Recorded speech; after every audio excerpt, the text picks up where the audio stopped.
ह्याला ॲडिंग तुम्हाला एक सांगतो, मी ज्यावेळेस दुबईमध्ये होतो त्यावेळेस माझ्याकडे आमच्या फार्मवरती एक स्वित्झर्लंडवरनं एक माणूस आला होता आणि त्यांचा रिसर्च असा म्हणत होता की जे काही औषधं म्हणजे आता मोठे आजार होतात आणि कॅन्सर होतात काय होतात त्याचे जे डोसेस असतात ते डायरेक्टली कन्झ्युम करणं ह्युमनसाठी माणसांसाठी म्हणजे सहन होत नाहीत.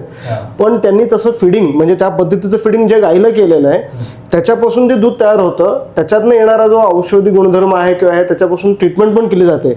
म्हणजे UK काही फार्मर्सनी किंवा एका कंपनीने असं दूध तयार केलं की पहाटेच्या वेळेस फक्त दूध काढायचं. त्यांचं असं लक्षात आलं की दुधामध्ये मेडिसिनल आणि त्याची झोप जी आपल्याला लागते मनशांती पाहिजे ती त्याच्यामध्ये हार्मोन्स जास्त चांगले असतात आणि ते घेतल्यामुळे वयस्कर लोकांना म्हणा की याच्यामुळे त्यांना झोप चांगली लागली आणि विशेष म्हणजे पचनासाठी हलकं. म्हणजे आता आपल्याकडे पण तुम्ही बघाल तर लहान ताणी बाळं असतात त्यांना आपण गाईचं दूध देतो किंवा वयस्कर माणसं असतात की रात्री घोडभर दूध प्यायलं एक कब्बर दूध प्यायलं की त्यांना शांत वाटतं.